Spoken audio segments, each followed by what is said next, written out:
I'm Miwa Messer. I'm the producer and host of Poured Over, and you have seen Kashana Cauley's byline in the New York Times and the New Yorker and the Atlantic and Esquire and BuzzFeed. We're going to talk about that BuzzFeed piece later in the show. But also her first novel, The Survivalists, is just coming out. And listen, Percival Everett loves this book. Samantha Irby loves this book. Gary Steingart, remember our country friends? It was a BNN book club pick. Gary Steingart loves this book. Tom Perrotta. And yeah, this other guy called Trevor Noah, you might know his name. He also loves The Survivalists.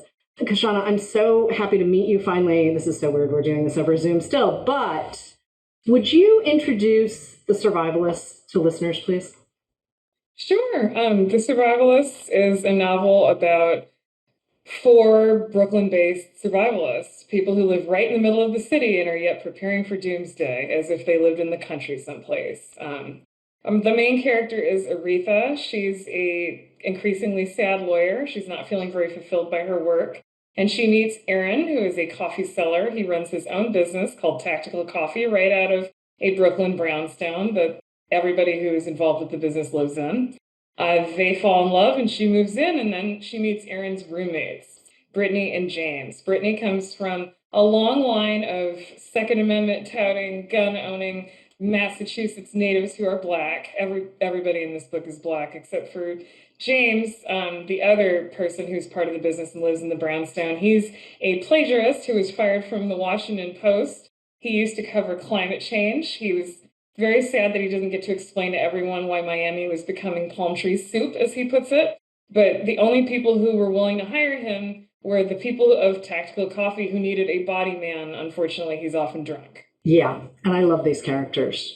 All right, so if you've read The Sellout by Paul Beatty, if you've read The Changeling by Victor Laval, if you've read The Other Black Girl by Zakiya Harris, which was also a B&M Book Club pick, the survivalists and your characters sort of fit very firmly in this world where you're walking this knife's edge kind of very funny dark comedy and bleak.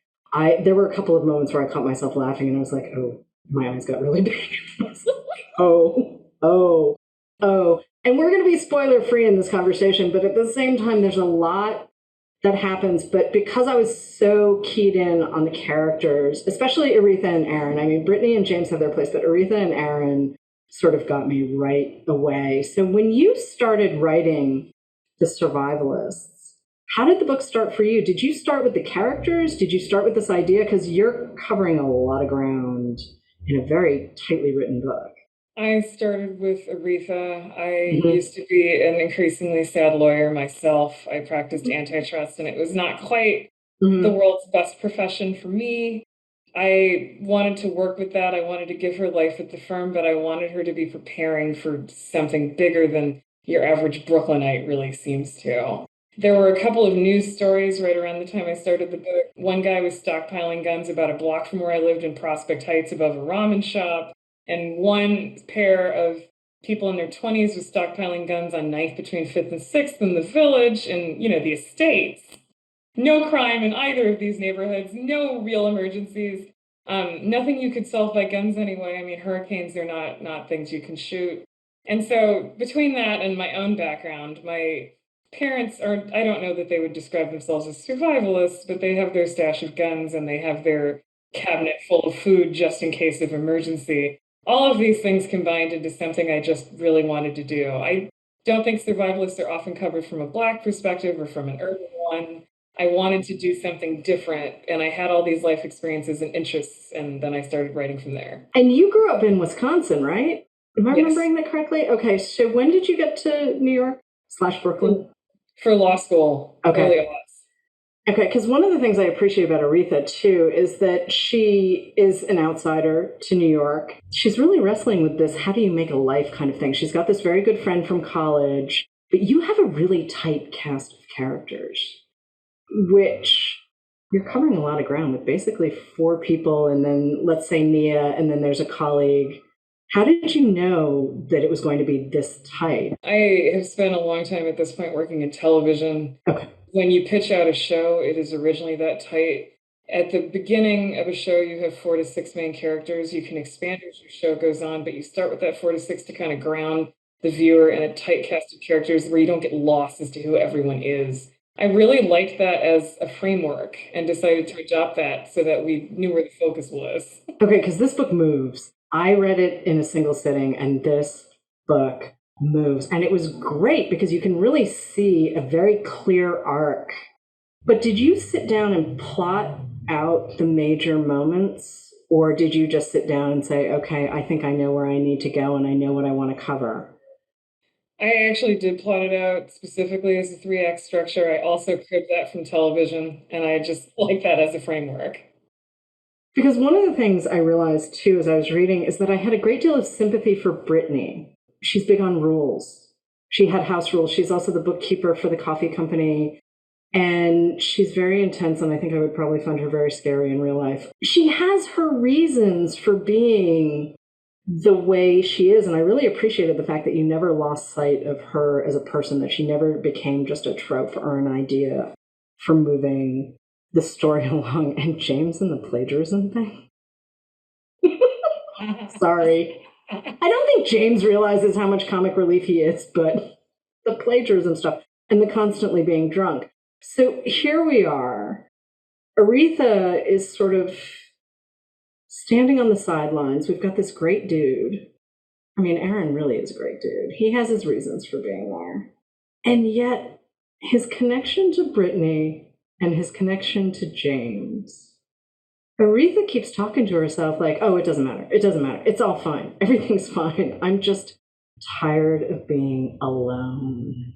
And I thought that was really powerful, this idea that loneliness was enough. I mean, yeah, Aaron's a great guy, but she moves in with him in like 20 minutes. New York real estate story. I know someone who moved from Brooklyn to Queens because they were tired of taking a cab to see their person. Oh, I see. Like, right. No, I mean, we all have stories like this. I mean, New York real estate, whether it's Brooklyn or Queens or the city, people do stuff. People do stuff. And Aretha is one of those people who does a thing and moves in to the brownstone. And that may have been the moment where I was like, please keep your apartment. Please keep your apartment. But here's the thing. Real estate represents so much for so many people. And I want to talk about this brownstone for a second. The brownstone, and we're going to not talk about the thing that happens that pushes everything to a breaking point, because I thought that was totally inspired and very, very smart. But I don't want people to not be able to experience that themselves. But you essentially put everyone in a locked room. Mm-hmm. It's a locked room. Everyone is, and Aaron somehow keeps going off on his trips. He's just like, yeah, I've got to go talk to coffee growers here, and I've got to go talk to coffee growers there. Are you a coffee person? Is that where all of that came from? Or was that just fun to write into the book? Oh, I'm obsessed. In the maybe around 2010, some friends of mine we were all reading this magazine called Imbibe. It was like, I think, a professional food and beverage industry magazine, and we were just people who wanted coffee to taste better. There were a few third wave coffee shops in my neighborhood. I was living in the East Village at the time, and it was all of a sudden like, you don't have to put hazelnut syrup in coffee. This is so exciting. And so all we did was hunt down coffee, me and my friends and my husband. And we drove around North Carolina at one point, hunted down the Counterculture Roastery, went, oh, can we try stuff? And they're like, oh, we don't actually sell. Are you guys professionals? No. We just tracking down coffee people and being weirdos. I love coffee. I've gotten it shipped from all sorts of states. I haven't taken a trip in 15 years without bringing home a bag from someplace. I'm obsessed. Do you have a favorite coffee, like a favorite place that coffee comes from? I don't mean like a retailer, but like Dominican coffee, French coffee. Like, do you have a coffee that you turn to? No, I have a set of notes. I like chocolate notes. I like heavy berries. I like the syrupy ones. If they describe like a candy description, heavy. Okay. Because the idea of having a roaster, I mean, also, I live in one of those tiny New York apartments, and I'm like, yeah, a roaster. Okay, that's not a small piece of equipment. The coffee stuff, obviously, is a joy to read, and clearly he is making his own way in the world. And you get to write about class in a way through him and through Aretha, because she's really ambitious, and yet stuff doesn't go quite the way she would have hoped at the law firm. And I love seeing the juxtaposition of the two of them. And here's Aaron just being sort of his very chill self. He can talk to anyone. He knows what he wants. He knows his roommates are a little weird, but he's just kind of moving through life. And Aretha is being pulled in 97 different directions. How do you balance that, though? Because I feel like each of them is part of your POV and not just theirs. As well as other people who I talked to who also grew up working class, like I did when I lived in New York. There were packs of us, and I went to like Columbia Law School, which was just a deeply unstabilizing experience as someone who was working class. There were people who were so much more ambitious than I was. There were people who grew up rich. I went to school with former Governor Pataki's daughter. I didn't know where I fit in that, and the people I gravitated to were also working class. We had a hard time figuring ourselves out in New York. There was so much more money, and we were aware of that. We struggled with that. We planned. We were ambitious. Aaron is the section of my friends, more so than me, who really knew what he was doing, who really had a plan for himself, who also got lucky and was able to control his career and end up in a place that he likes with the roaster and the brownstone. Aretha is a bit more like me, a bit more like my working class friends who did not quite figure it out. We very much knew what we wanted, but we didn't quite know how to get there. I feel like a lot of times when you're working class, you don't necessarily know how to advance in your career or who the right people are to be talking to or, how to get what you want. Did you know when you brought Mom into the story that she was going to have to be that sort of lever? Yeah, I wanted Aretha to feel like they could be friends first because I feel like there aren't that many women in white shoe law firms. And I think there is at least an initial, could we work this out? It's a very competitive environment. We are fundamentally enemies, but is there a way? At the same time, it's really hard to do it. I know people who are friends with people who worked at other firms, but it's very, very tough to make friends within your own firm. You are going head to head for theoretically partner, if that's possible for you, which it may not be. Here we are in Brooklyn and we're talking about real estate, and here we are in Midtown talking about life at a corporate law firm. You have so many different ways of talking about ambition and class and how we represent those things, whether it's real estate or free time or owning your own business, all of these moments, right? But the first time I saw your byline and it really sort of snapped for me was when you did a piece for BuzzFeed. And this, I feel like you used a lot of this in the book.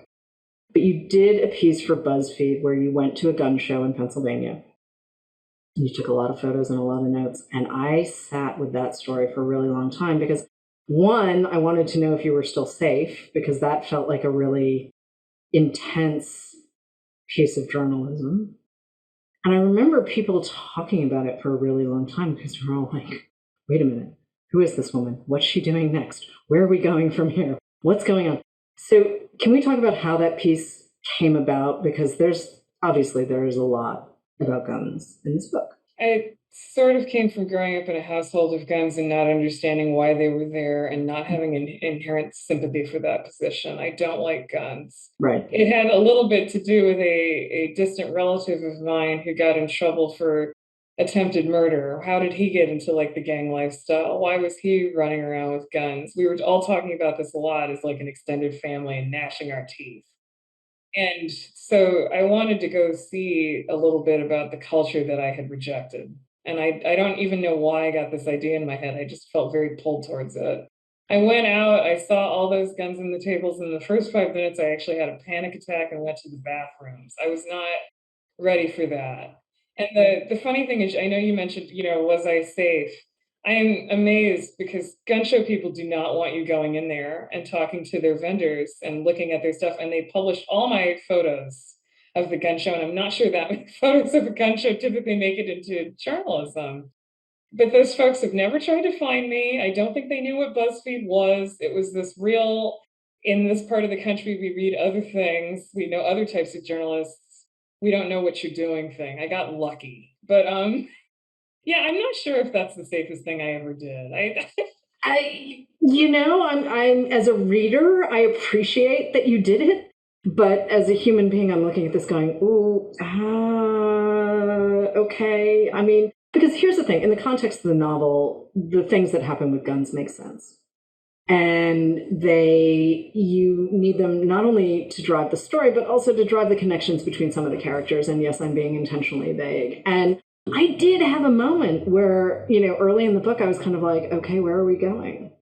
Where are we going with this? Why can't I just hang out on the fringes with Aretha and Aaron?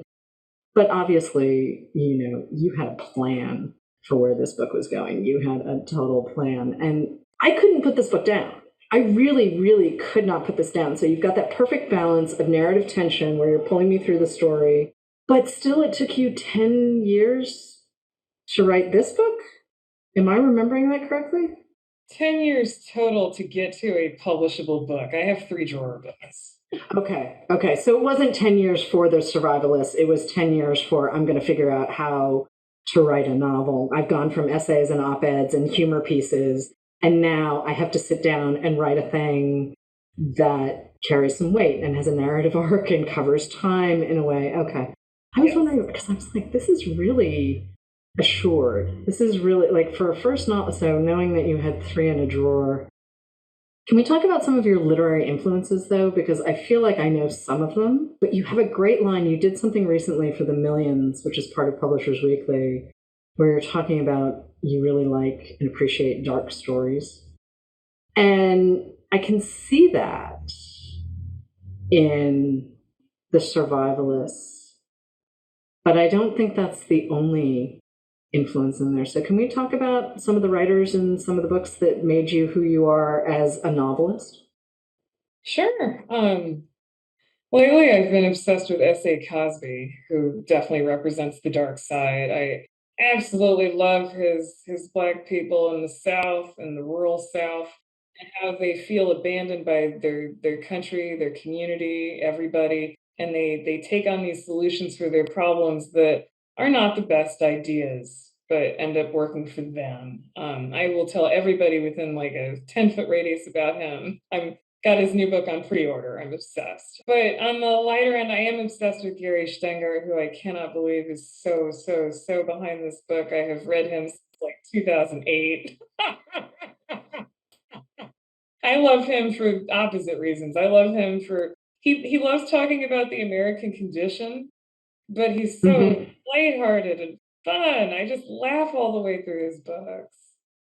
Yeah, no, Absurdistan is one of my favorites, without a doubt. But what he did in Our Country Friends, I was like, wait, because I've also been reading him for a very long time, and it's wild to see how it all comes together in the last book, where I'm like, no one has ever figured out really how to write about tech and virtual reality and all of that stuff that so defines our lives in a lot of ways right now, and yet not make it sound a little robotic. Like, you never lose sight of the fact that your characters are people. And like I said earlier in the show, like Brittany, I had some moments with Brittany where I was like, okay, but I still get her. That's a hard thing to be able to pull off. I did laugh about the pilgrim pudding because that just sounds disgusting, and I say that as someone who grew up in Massachusetts. I don't know if you ever saw brown bread in a can, but I had some elderly relatives who thought it was the best thing. And literally, you like take the ends off each end of the can, and then you just push it through. And I can't. And then my dude discovers it one year we're in Massachusetts, and he's like, what is it? He likes it. I was just like, well, luckily you can only get it in Massachusetts, so you'll never have it again. But with the pilgrim pudding thing, I was just like, oh, yeah. I haven't had that specifically, but I know what that is. And, part of the joy of reading The Survivalists, as much as I had some eye-opening moments, it's a really familiar terrain. Here we are in a Brooklyn that's really familiar, like, we've got Aretha and her friend Nia eating breakfast and brunch, and, they love their French toast the way I love French toast. So yay, all of that. But it's a recognizable Brooklyn. It's a recognizable Midtown. Even if you don't work in a law firm, like if you've worked in an office, all of this is sort of, and then you sort of hit us with this punchline of Brittany and sort of how she's sort of pulled everyone else into her world. And Brittany doesn't particularly like people. No. But she has this charisma, obvious. I mean, because clearly she's pulled everyone in. I don't think Aaron, I don't know, is Aaron hapless? I don't think he's hapless. I think he's just delighted that he's got his coffee thing going and he doesn't have to worry. Am I right about that? He loves Brittany. He has completely been sucked in by her. He's not hapless. She reminds him of some dark periods of his life sometimes, because that both is a way that they've bonded, and I also think she's a bit controlling, and it's a way she exercises control. But he's there because he wants to be there, and he has a great deal of affection for her. The thing, too, about Brittany that got me, and the reason I asked that question about Aaron and whether or not he's hapless and hearing that no, he is really attached to Brittany, she's built a bunker in their backyard. Like, literally, a bunker. She has dug a bunker and learned how to weld from YouTube videos, because apparently you can do anything with a YouTube video. I do not doubt that Brittany learned how to weld on a YouTube video. Brittany's convinced herself she can do anything. The bunker leaks. She thinks she can run the physical plant for the house, let's call it that. Like, she just thinks because she once did a thing once. I mean, she's got this very supreme confidence, which in some ways I get. And in other ways, I'm like, oh, that can't be good. You know, you just dug a giant hole in your backyard and added a door and walls. Wait, what? Did you learn how to build a bunker? Is there a bunker somewhere? I can't. I'm not that coordinated. I can't imagine building a bunker and just not having it fall in on itself. You know, back in the day when I used to smoke, I'd set my hair on fire. I should not be around welding I just don't need to set my hair on fire. That's really, I don't need to set my hair on fire. But when I was a kid, I desperately wanted to build a sod house in the backyard because I'd read On the Banks of Plum Creek, that Laura Ingalls Wilder, and I was like, I'm just going to go dig a house. And my mother's like, you will not. You will not go dig a house in the backyard. And I was like, but they did it in my book. No, you are not going to dig a house. In Wisconsin, sometimes people were handy. And so there was this real encouragement, like maybe you could build something. But I was the person in shop class where I messed up with the industrial sander and sawed off my fingernail. Like, that was... Ow. Yeah. Ow. We were trying to make candle holders and I just couldn't. And later the teacher brought me in the back. He's like, you can just have one someone else made. You're not up for this. Mm-hmm. That's what kind of built her. Did you know that this was the form the book was going to take as you were writing? Or did you find that you had to go back and sort of edit as you wrote? This could have been a really bleak book in some ways. I mean, we're talking about trauma. We're talking about control. We're talking about there's a lot happening, class and safety and all sorts of stuff. I so appreciate the humor, though. I so appreciate the humor. And you have an eye for people where I'm like, are you just taking notes everywhere you go? Because I feel like you're taking notes. Every single person who's ever met you, you have a note on them. But for you as a writer, how did you know when you had the voice for The Survivalists? I actually did a bleak draft. The first draft was bleak, and I had just stumbled into comedy writing, and I just totally did not like it. It wasn't what I was used to reading all day long at work. Not fit. And so I decided I wanted to liven it up and see if that works. And yeah, somewhere in there is where I hit the voice. It did need to be funnier. Well, it sounds a little cheesy to say it was such a pleasure to read, but it's such a pleasure to read. To be able to have that release mechanism, right, where you can just laugh. And there's some stuff, like I mentioned earlier, there was some stuff I was laughing at, and I was like, oh, I laughed at that. Oh dear. But again, if you're writing about, as you say, the American condition, Steingart does it too, you have to be able to laugh at this stuff because otherwise we're all just sitting on the floor in the fetal position. And, if you think about it, I mean, here you were writing op-eds for the New York Times. I mean, folks can go find them. It's a lot of intense work that you were doing. You worked as an antitrust lawyer, which that's not a small kind of lawyering. that's, how long did you do that? 5 years. Okay, so how do you sit with where we are now? Like, have we made any progress? Are we any better than we were in 15, 16? Are we getting closer to having a clue, or are we just never going to get there? I'm not sure, honestly. I kind of thought we were moving in more of a fascist direction, but then the election started tilting away from that.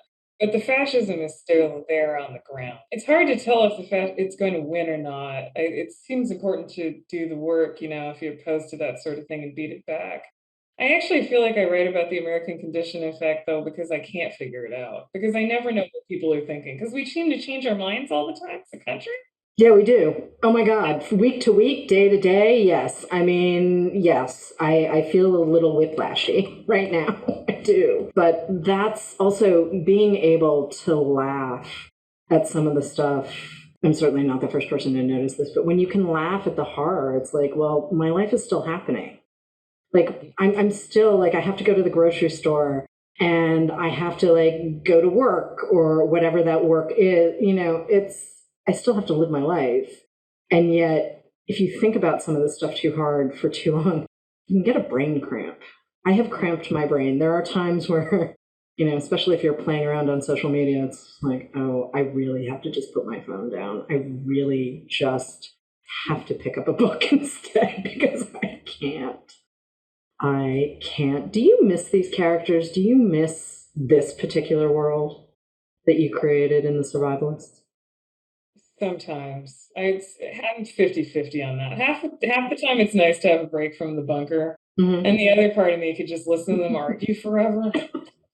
No, I get it. I totally get it. I mean, I was eavesdropping the entire time I was reading the book. I mean, I sort of feel like I was so deep in the world. And this is a world that I would have no connection with either. I mean, you took me in a whole new direction, my friend. You took me in a whole new direction. Did anything surprise you when you were writing? I mean, you were really thoughtful and considered about the structure you wanted to use and the number of characters and what you wanted to touch on, but did anything surprise you? I think Aretha went a little farther in terms of being okay with certain levels of violence than I had initially anticipated when I sat down to write it, and that shocked me. Yeah. Yeah, I know exactly what you're talking about, and I totally get it, because I had a moment around the same point where I was like, oh.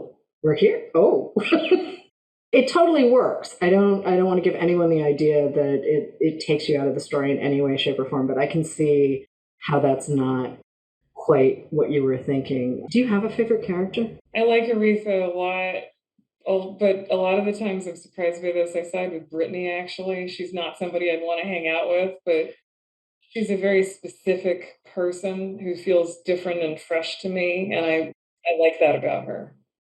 She feels very focused and very much a product of her time and her environment. And I had never met anyone like Brittany on the page before. And I was like, okay, you're slightly terrifying, but I will follow you. And I do. I know I've said it a couple of times now, but I get her. I absolutely understand why she is the way she is. And there's a very clever thing that happens towards the end of the book where you connected two dots for me through another person. And with Brittany, and I was like, oh, okay, because that's who I thought it was. Okay. It was great. It was really satisfying. What are you hoping readers take away from The Survivalists? Because there's a lot here. I would ask them to look at the role of fear in their lives and to ask, is this good fear? Is this useful fear? I realize you can't intellectualize fear all the time. It's also a visceral feeling, but is this fear controlling my life? Is this fear who I am and who I want to be? All right. So you've been writing for television for a while now, and you're still writing for television, but how do you fit in novel writing around that? Because honestly, I would like to see more, please. Can we talk about what you're working on next? I am doing Hollywood stuff I can't talk about. But novel-wise, is there another novel coming? I know the Hollywood stuff you can't talk about, and I totally respect that, but novels, do we have more novels coming? Do we have maybe a short story? I'm wrestling with a novel that's in the early stages of things. It's too unbaked to really talk about, but it concerns the American condition. I hope that people consider it to be funny. I guess I feel like I have certain themes, and I hit some of them again in a different way. Which would be awesome. Are we going to go back to Wisconsin? Because, I mean, there's a little bit, tiny bit of Wisconsin in this book. I'm just thinking of Sarah Thenkham Matthews and All This Could Be Different. And I really loved the way Milwaukee appears in that book, because Milwaukee is not a place I know. And I would like to see more Wisconsin. Maybe? We will definitely go back to Wisconsin at points. I mean, I lived there for 23 years. Okay. Awesome. I mean, listen, I appreciate a good New York story. Don't misunderstand me, but at the same time, I would like to hear more about Wisconsin, and I would like to see what you cook up in Wisconsin as well. So thank you, thank you, thank you. Kashana Cauley, The Survivalists is out now. This was so much fun. Thank you. Thank you. I'm Miwa Messer. I'm the producer and host of Poured Over. Matthew Salesses is the author of a new novel called The Sense of Wonder, and it's just out. And I'm going to ask Matt to explain where the title comes from, and this will give you a little background for where we're going in this conversation. Matthew, thank you for doing this. Thanks for having me. Thank you so much. I'm really looking forward to this conversation. The title comes from, it's a kind of pun on the name of the main character, whose name is One. He has this sort of Jeremy Lin type 7-game winning streak, and during that winning streak, they call it the Wander. It's sort of like they call it insanity, right? But the book is also really about wonder in general, and something I think is really important for fiction, and something that fiction can do for us that it doesn't always do. But I actually spent like a whole year reading these middle grade novels from my youth over again, because I used to read a book as a kid and be totally lost in the book, and really like visualize what I was reading. And my parents would say later, like, we asked you to do like these 10 things, you did none of them. And I hadn't even heard them, right? Right. And so I wanted to see if it was like the books or if it was just getting old, but it actually was the books. I found there's just so much more wonder sometimes in those books for young readers. And I wanted to try to get some of that into an adult novel. Right. So what were some of those books? So A Wrinkle in Time's an old favorite, and really held up pretty well. The Darkest Rising series was a big favorite of mine as a kid. And then I was also reading some of the newer books, children's books. The Apothecary, Miley Malloy is a favorite adult author of mine, and she had to write a bunch of young reader books, and those are all really amazing too.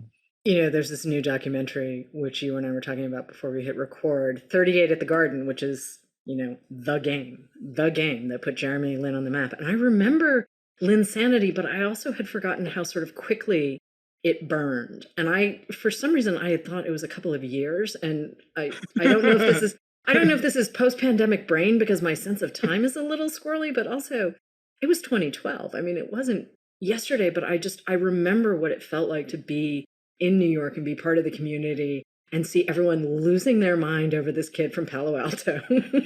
Yeah. And watching 38 at the Garden again, because I rewatched it before you and I sat down, just the joy and the wonder.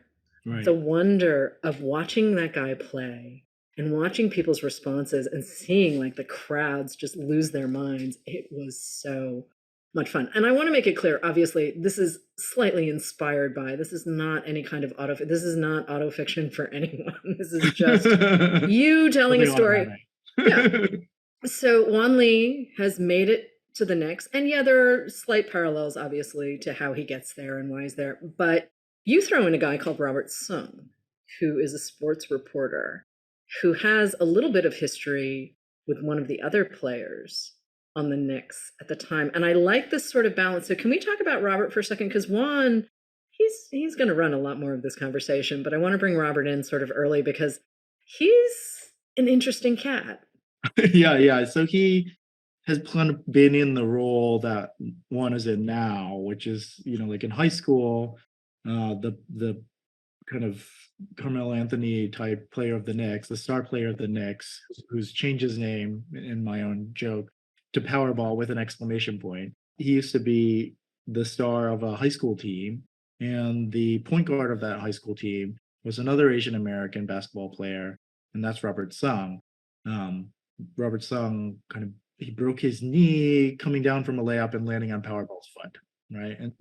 But instead of kind of resenting him, or maybe also resenting him, he's decided to make a career out of writing about Powerball. So he became a sports writer and is the beat writer for the Knicks.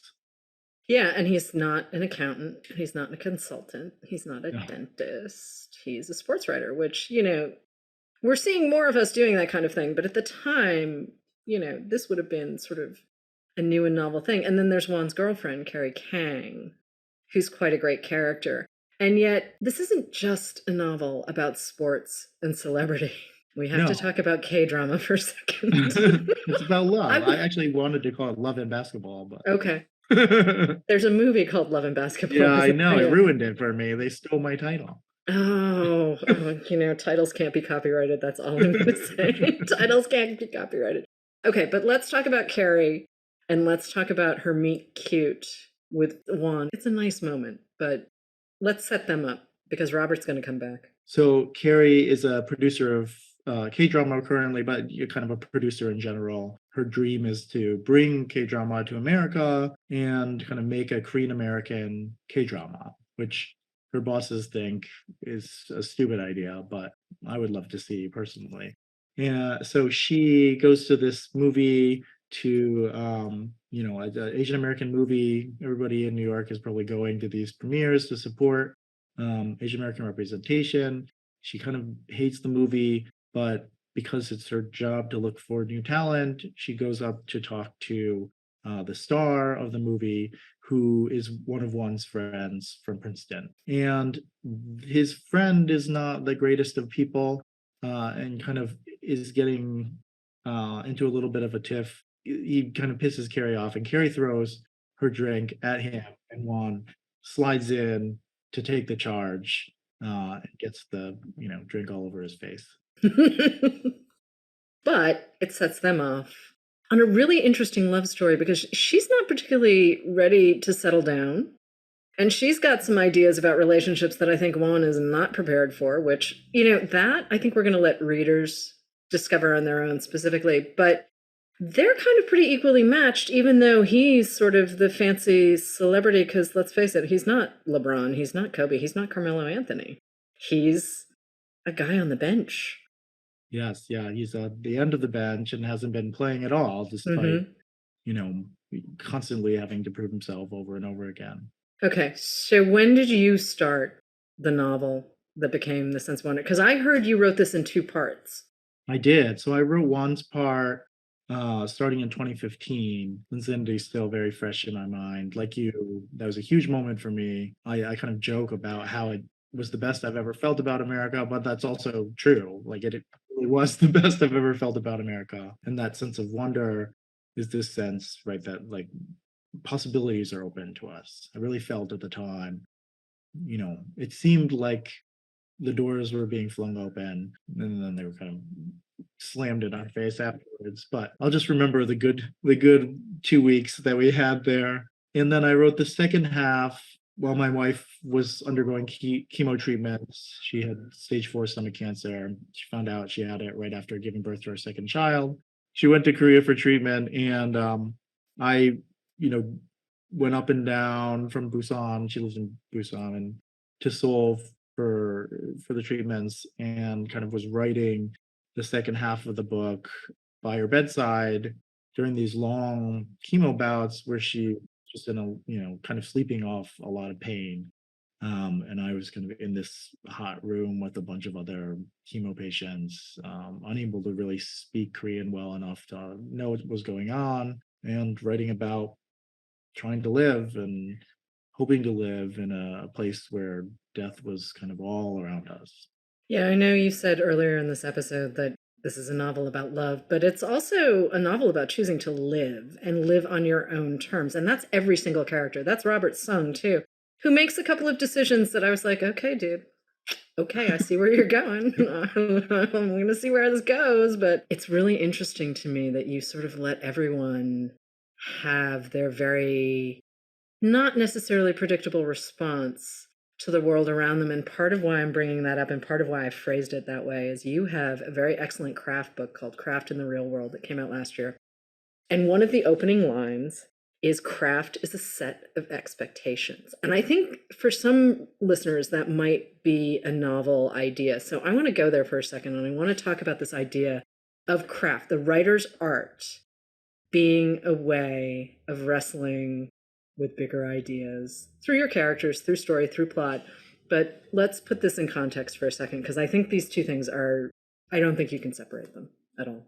Yeah, no, the book is very much about expectations for somebody and how they kind of set the parameters of what we think is possible for them. In the Craft in the Real World is a book about about trying to like pare back the things we talk about when we talk about craft and thinking about what actually is craft, right? And I think when you come down to it, what we're doing is readers are reading all these books and forming ideas from those stories about what a story should be and what makes a story satisfying or pleasurable or moving. And then we kind of put those moves or that kind of machinery into work as writers in order to create a story that is also moving or powerful in that way. But of course, what we're doing right then is kind of hacking into the expectations that we've seen or taken from books and using trying to work on those same expectations that readers have. This is all fine. I think it's actually really useful and helpful. And when you're sitting down to write a story, but it also means sometimes we don't think enough, I think, about how power enters into the equation and what makes something an expectation, why we've read, why we have a kind of canon or whatever of books that we think are the things that make a good story, and what happens when we want to write something different from that. So when you sat down to write Sense of Wonder and start Sense of Wonder, is that the point that you started, or did you just have Juan's voice in your head and thought, I should see where this goes? I don't really believe in the voice in your head thing. Okay. I know a lot Fair of writers enough. do, but That's fun. I actually think, we are making these decisions. I mean, so Craft in the Real World is all about like how we make decisions all the time on the page, right? We're constantly choosing whether we think of it or not, every single word and the order in which those words appear, right? And how each of those single choices can be, changed at any time, which is my dad used to say, right? It's not horseshoes or golf or something, right? You can't be close, but actually in fiction, it is, even more so than that, right? Change it at all times. I've been kind of thinking through the ideas in Craft in the Real World for a long time and teaching them and trying to become a better teacher. I mean, a lot of this started both with my last novel, Disappear, Doppelganger, Disappear. Mm-hmm. I started maybe in 2011, 2012, so right around Insanity, and was also trying to work through my ideas of and what I wanted fiction to be able to do, why it wasn't, turning into a kind of typical Western Bildungsroman or something. And those ideas still, of course, get into the Sense of Wonder. But in a way, I always think when I'm teaching creative writing, like, oh, we're just teaching life, right? We're teaching the fact that there are stories all around us, there are expectations for who we are all around us, and they're constantly informing what people will allow us to be and whether or not we can kind of mold ourselves to that or break those molds, or come up with more molds, which is, the whole kind of impetus for more representation. And Lin was a huge moment for that, I think, in Asian American history, especially, personally was a huge Mm-hmm. moment. And so that all kind of got into the book for sure. All right. So expectations, as you say, belong to an audience. And you mentioned this just a second ago, but you said you were thinking about the audience as you sat down to write. So was that the audience that you finished writing the book for, or did the audience shift as you were writing? This one did not, but definitely for the last novel, my audience shifted a lot. I was trying to write a detective story, a kind of thriller about somebody trying to figure out who had murdered another version of them, a doppelganger of them. And by the end of it, it turned into a very kind of literary novel about Asian American history and disappearance. And so the audience really shifted quite a bit. But with the Sense of Wonder, I kind of knew right away, with each part, the audiences that I was tapping into, this kind of like people who really were moved by Linsanity, who like sports and for me, I often think, oh, sports, it's like the last frontier for Asian Right. Americans, right? Like, unless it's women's figure skating, it's hard Golf. to kind of I break. think golf we do okay. Golf, yeah, golf. You know, a lot of those are I don't like watch golf, so I age-based. don't know, but I knew a lot of folks who played golf in college, and I was like, That's okay. I funny. mean, I Yeah. have to admit that, you know, whacking balls at a driving range is pretty satisfying when you hear that noise and you're Definitely. like, oh yeah, that's gonna go Absolutely. for a while. But was I ever? No. You know when you have it right. I played golf a lot when I was in high school, and Right. it is a good feeling when you know you have it right. The problem is, like, that's not exactly a very common experience when you're golfing and No, you're good at golf. Mostly you know you have it wrong. I can count on one hand and have fingers left over the times I've heard that noise at a Yeah. driving range, and it's just like, you know, this is just not my game. I think this is really just not my game. Maybe it's a perfectionist game. Let's go back to basketball for a second, because I mean, the life of, let's say, a player who's not even the sixth man, it's not all that glamorous. It's not No, absolutely all not. that fancy. And then on top of it, like Jeremy Lin, Juan has the security guy saying, who are you? Why are you here? This is ridiculous. So once again, we're sort of facing this little bit of invisibility. Yeah, it's like a thing. microcosm of like the Asian American experience, right? It's like Right. you're on the team, Mm-hmm. you made it in a way, but you're not really playing. And when you show up to play, people are like, "You don't belong here." So there's something about that I think that you can pretty well relate to if you've been asked, for example, like, "Where are you from?" "Where are you really from?" Which is the question people are always asking. One in the book in a way, right? I think all of that kind of helps me think about, like, how am I writing this book for people who really love sports, but also for people, right, Asian Americans who are tapping into this kind of experience that Lynn also kind of was tapping into. And then the other half of the book, right, is I really think for me, I mean, on some level, I thought when I was writing the book, oh, let me just write about these two things that I pretend are research all the time, but that are actually just me doing things that I think are fun. And now I can make them into research, right? Like, at the time, I was watching a lot of K drama at the time and thinking, oh, here's how stories work. And you'd say, oh, this is for research. And my wife would say, you're not researching, you're just watching TV. I'd be like, no, it's research. It's research. Right. But then, so I thought, this is a way to legitimize my research. Right. But also to tap into this whole thing. I mean, when I started writing the book, K dramas were watched by Koreans and like maybe some other kind of the Asian diaspora, right? Now look at that. I think in that kind of really speaks to right, our kind of need for these love stories, but also the idea that for me, I think a K drama is a really close form to the novel, maybe the closest Yeah. screen form to the novel. Because you do actually create a show Two. within the context of The Sense of Wonder, both of which I would totally watch, even though I'm not a huge K-drama person, only for lack of time.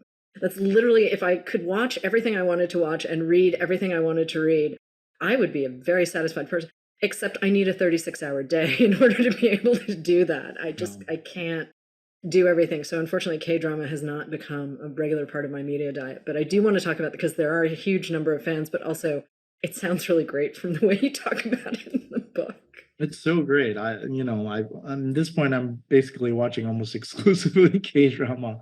And I do actually get a lot out of it as a novelist. So K-dramas are, kind of traditionally sort of 16 or 20 episode. Now they're maybe 8 and 12 episode drama shows, sort of like mini HBO miniseries, right? They have a clear beginning and a clear ending. And there's none of the kind of like, how do we milk this for extra seasons thing going on in American TV. So the whole story is very directed toward its ending. And it hits certain points that's like a film would hit in 2 hours, but over, 16 hours.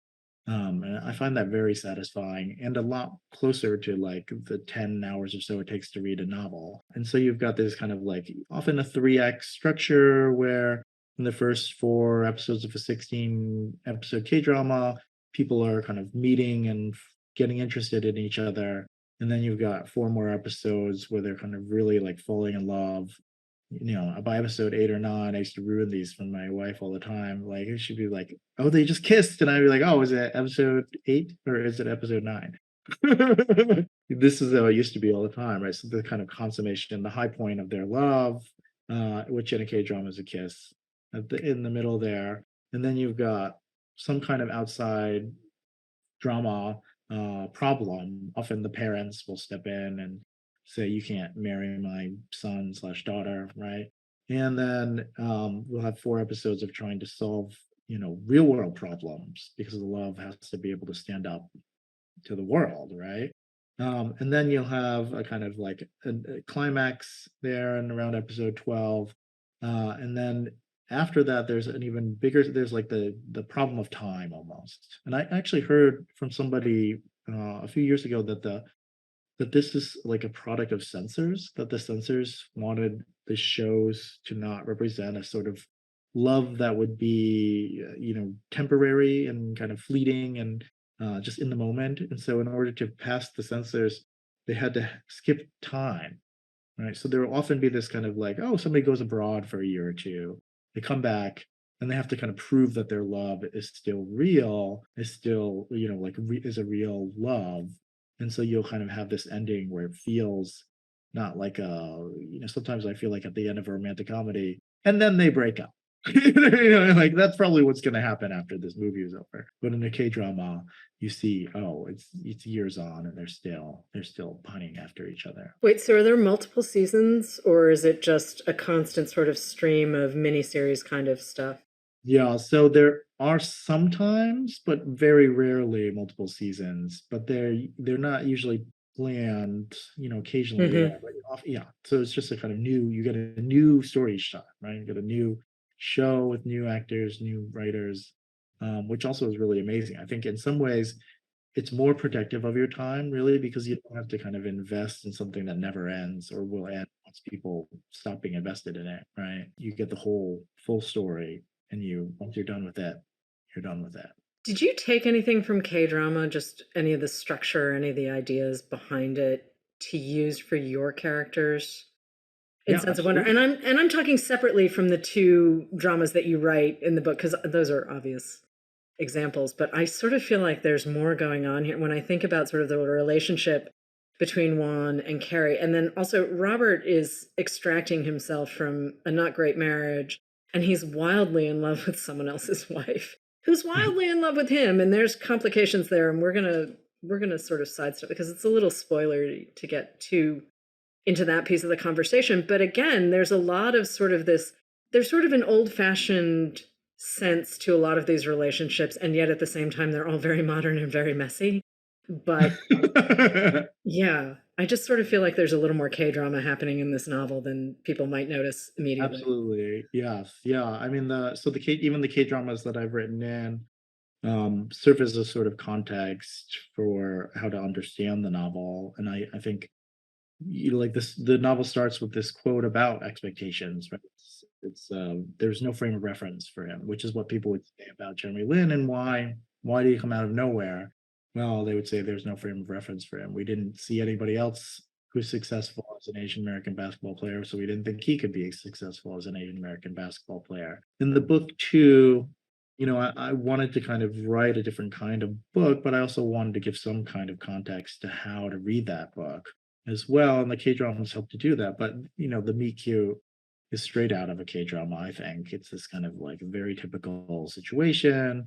After he's doused with the drink, Carrie helps kind of pat it off of him, and they have a little flirtation, and they start talking to each other at least. And there are points kind of as the book goes on as well that mirror the similar kind of structure as a K-drama. And then there are the K-dramas within the book, which also help to kind of explain how these things are working. And then something else I really like about K-drama is a lot of them are based around fate as the driving force of things, right? And they're often like, you could watch 10 K-dramas and probably 3 of them will be like, in a past life, these people were together, and now they're like reliving exactly the same life here in the present. but facing the same kinds of problems, and will they be able to actually like make that tiny breakthrough that changes their fate? That seems like a pretty true feeling to how I've lived. I mean, as an adoptee too, right? Taken from Right. life and put just completely into another life, outside of my choice. I've kind of lived an entire life according to the whims of some other force. And coincidence and fate are big things in the novel, movers and shakers in the novel. And I wanted that to be the case because I do think like sometimes that kind of experience is left out of a novel and it's in favor of a kind of like very privileged sense of agency where we think we can change everything according to our own desires. Okay, so building off of what you just said and something you said earlier about how you make choices when you're creating your fiction, is there any moment where you get to be surprised by what you're doing on the page, or your characters surprise you, or do you get to have a sense of wonder as you're writing something like The Sense of Wonder? Right. Yeah. No, I think the whole process is like a sense of wonder in a way. It's that there are so many possibilities, right? Right. You're kind of picking and choosing between them, and often you're making the wrong decision or making a decision on the way to another decision. And you're kind of tapping into the like one of the things I do as a professor is to look at a student's manuscript and try to identify what possibilities they're opening up without them knowing even. Often, they've kind of just written this thing. They're not really thinking about what's there that as, or they're thinking about it, but haven't seen all the things that are there. Just kind of going through and saying, look, this is like this line here could lead to this whole other romance, right? And you can kind of take it there or not take it there. And that's where the choice comes in. But the whole kind of process of drafting and revising and drafting and revising, that to me is a process of possibility for sure. So related to that, you teach and you've taught for a really long time. I mean, you've been writing and teaching since college, essentially. I mean, since you left college, and you've taught at the graduate level for a really long time. What have you learned from your students? What did you learn from writing a craft book? Because I mean, sitting down and doing the actual writing and editing of a craft book, actually, it demands a little attention that you don't necessarily get to put into it unless you sit down to write a book. So let's talk about outside influences on you, like the people and even some of the books. I mean, you talked about A Wrinkle in Time, but like, who are some of the writers who helped make Matthew Celestis the writer that we know? But like, I have so many questions about how did you get here? Oh, it's a good question. I mean, I have these kind of like pet theories about how people become writers. And Okay. sometimes I think it's like the feeling of choice that we have on the page. A lot of people who become writers often feel like they don't have those opportunities to choose in their real life. And that's how I felt often as a kid. Like, who gets to tell my story?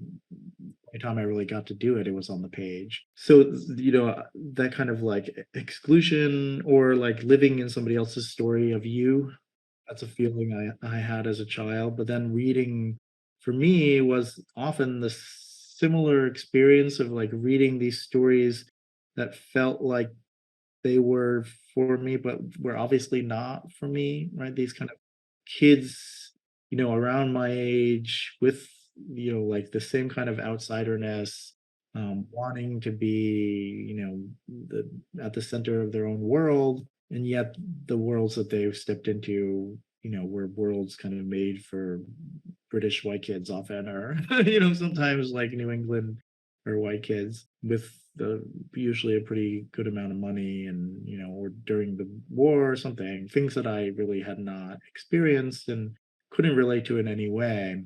Not that it would make anybody a writer, but for me, it probably helped me to try to figure out how to write a story that would be more like my experience, but also kind of tap into that same sense of wonder. As a teacher, I learned so much. I mean, all this stuff from Craft in the Real World is stuff that I wrote on various websites about teaching and about craft while I was teaching, right? Like, you graduated from my MFA and I stepped into the classroom trying to do the same things I'd gotten in my MFA. And I immediately found the things that I thought were kind of problematic, possibly as a student, were extremely problematic when I Right. was the one in charge, right? I was like, Right. oh, okay. Now that I'm responsible for these problems, right? Like, I can't kind of keep letting them happen. So I had to kind of figure out a way to do it differently. And I spent a long time just trying to figure that out, asking other people, doing it on my own, experimenting in the classroom and the students, because a lot of it came from just trying to like honor a student's intentions, respect a student's work, give them the best possible workshop experience that they could have. And especially for students who are writing things that were very different in workshop, how could I do that? And so trying to tailor the workshops toward the individual students and individual stories, led me into also thinking about like my own writing as a thing that could stand on its own, and what was the history behind it? What kind of books was it in conversation with? And when I think about that question, as far as influences go, I taught Asian American literature for a long time, Asian American studies, and I think of my books always kind of within that, the conversation that people are having within Asian American literature, and this kind of like the literature of resistance, the literature on the margins here, literature of hybridity, Right. yeah. So I'm assuming Gish Jen, Maxine Hong Kingston, maybe Frank Chin. I don't know. Were you teaching La Serenata? Like, who's on that syllabus? Yeah, I've read all of those. Maxine Kingston, I always start with The Warrior. Right. I've now read this and taught it countless times. Right. And every time I learn something new from that book. No, I like her other books as well. I learned a lot from No Boy, especially as a student. Oh yeah, John Okada. Yeah. That's a great one. America's in the Heart, Carlos Velosan. Mm-hmm. Then kind of like Dog Eaters, Yep. right? Like I Hotel, and then more kind of modern things. I've been taught a couple of times. I taught Where the Mountain Meets the Moon. Oh, okay. Yeah, at the same time as kind of put it in conversation with the Kingston. So like I'm reading also with my kids, trying to read them Asian American authors, and then I'm seeing these things, right, that are going on there I think are interesting, and sometimes I want to sneak those in. I'll sneak in like, the Asian American Hulk, or the Asian, the superhero, right? Superman, written by Gene Yang, or American Born Chinese, of course. Right? It is coming to the screen as an adaptation, and I'm really excited for a whole new generation of sort of adolescents and young adults to discover this book. In case you don't know, we're talking about American Born Chinese, which is a graphic novel by Jean Luen, and it's pretty cool. It's pretty cool. It seems like it'd be a great show. I can't wait. Yeah, no, so I think that's coming. I mean, you teach, you've got kids, you've got all these things going on. Do you ever get to just read for you? Well, I've been reading for, awards and stuff, but also reading for me. I've been actually reading my way, or kind of listening my way through Alice Munro's oeuvre. Yeah. Oh, wow. I love Munro, but I kind of had in the past cherry picked, read her selected, and then like read individual collections or individual stories in the New Yorker or whatever. And reading them all in a row is really interesting. I mean, are you reading them chronologically? Like, are you reading them as they landed in the world? Because yeah, I'm reading them. I'm listening to them chronologically. Okay, but still, I mean, I'm not one of those people who's going to tell you you're not reading an audio, but whatever. I mean, however you consume literature, I think it's kind of great. Like the idea of having the time to sit down and listen to Alice Munro straight through.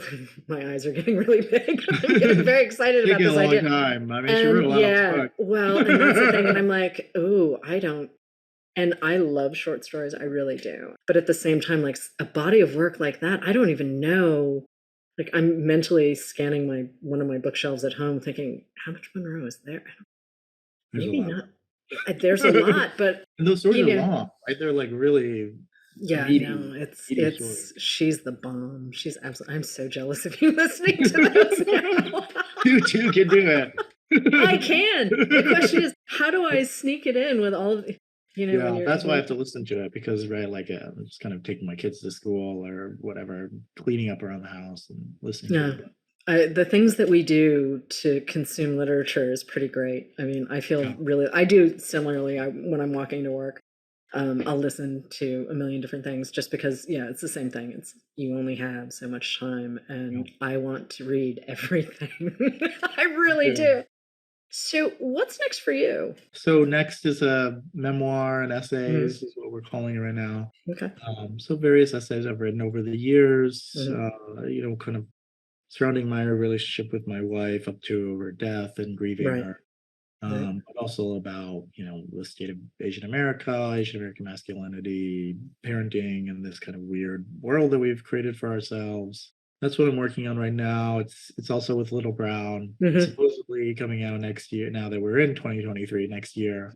Yeah. Okay. We have to slow down for 2 seconds because I was looking at my calendar this morning and thinking, that's a really interesting number, 23. And I knew it was coming, and I have every January I sort of stare and think, okay, this is okay. All right, here we are. It takes me a long time to start writing the correct year. I'm always writing the wrong one. There is a spreadsheet that I had to go back and fix because someone may not have been paying attention as she was doing a lot of entry and not correctly looking at dates, but this is what happens. Anyway. We're in the year of Michael Jordan. Yeah, right? We're in the year of Michael Jordan, which really apropos if you think about it. Matthew, thank you so much for joining us on Poured Over. The Sense of Wonder is out now. Craft in the Real World is out now. And really, just go check out both of them. Thank you so much. This was really a pleasure. It really made my day. Thank you. Hello readers, it's time for another TBR Top Off. We're going to recommend a couple of fantastic books to go with today's double shot episode featuring 2 fantastic authors. I'm Mark, I'm coming to you from my Barnes & Noble store in Cincinnati, Ohio, and I'm joined by my book buddy, Jamie. Hello. Hi Mark, I'm coming to you from my Barnes & Noble store in Leawood, Kansas. So, since we're doing 2 different authors today, I think, Jamie, I'm going to have you go first and recommend a title to go along with The Sense of Wonder. Recommend another brilliantly structured meta-fictional novel for fans of Sense of Wonder, and that's Interior Chinatown by Charles Yu. This book is presented in a screenplay, a unique screenplay format, and it's tricky stuff to pull off.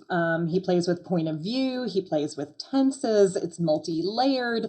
Like I said, it's metafictional and self-referential, it's hilarious, and also poignant. So he really does it all in this book, and it was a well-deserved winner of the 2020 National Book Award for Fiction. Yu was a writer on Westworld, the TV show Westworld, so he definitely knows his way around a screenplay and has that Hollywood experience.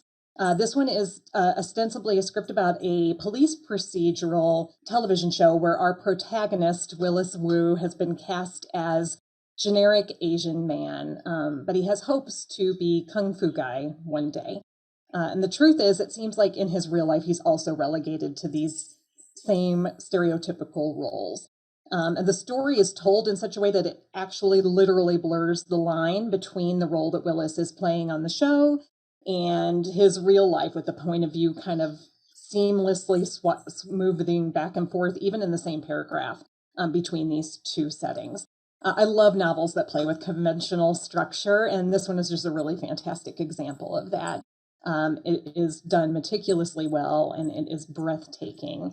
While I was reading it, I was just wowed. And I think part of what he does so well is that he takes this cool structure, does all of these really interesting things with it, but is also able to focus on the human element of the story, which is the disillusionment that Willis is feeling in his real life, as an outcast, and the scope of the obstacles that have sort of been placed between him and the American dream. While all of that is an amazing feat, the story is actually, it has a ton of heart. It's really poignant. There's a great cast of characters in Willis's life in Chinatown, and people who have their own kind of hopes and dreams pinned to him. It all adds up to a really entertaining story about discrimination, about opportunity, about pop culture, and how sometimes stereotypes can bleed into real life. This is an A+ book for me. Absolutely. Interior Chinatown is fantastic. Deserves all the accolades. Fantastic pick. No surprise there. So I'm going to talk about a recommendation that I chose to go along with The Survivalists. And this is another award winner. This won the Booker Prize not too long ago, and it is The Sellout by Paul Beatty. Ooh, this book. It is deliciously bitter satire. It is social commentary. It is a study on race. It is both an island and a beacon of a novel. I have never read anything like this before. It follows a man named Bon Bon who, for reasons grounded and bizarre, and through means mildly grounded and mostly bizarre, is trying to bring his LA neighborhood back into prominence. What follows is a story that skewers nearly every stereotype. It annihilates pretty much every absurd attempt at historical whitewashing. It punctures a reader's self-image and look at race in America. It is wild. It is an uncomfortable read. It is a hilarious read. It is a groundbreaking read. And it's essential. I've really not read a book that's shifted my axis so much in a very long time until this novel. And I think that it's one of those books that you seek sort of floating around in the ether of like, oh, you should probably read this one. It's got the accolades, give it a whirl. Just do it. It is a book that will shift things for you in a way that will make you laugh out loud, and then you will feel horrible for doing so. But in a really great way. It's a wonder. So please check out The Sellout by Paul Beatty. Yay. Great pick. Fantastic. Yes. Both have great picks. Always. Two good books. Yes. Well, that is all we have for today. Thanks so much for tuning in to Poured Over. Please make sure to give us a rating and subscribe so you never miss an episode. You can also follow us on our socials at Barnes & Noble. I'm Mark. You can follow my home store at BN Westchester. And I'm Jamie. You can follow my home store at BN Leewood KS. Thanks so much, everybody, for tuning in. Have a wonderful day and happy reading. Bye. Thank you for listening. Poured Over is a Barnes & Noble production. To help other readers find us, please rate and review the show wherever you listen to podcasts.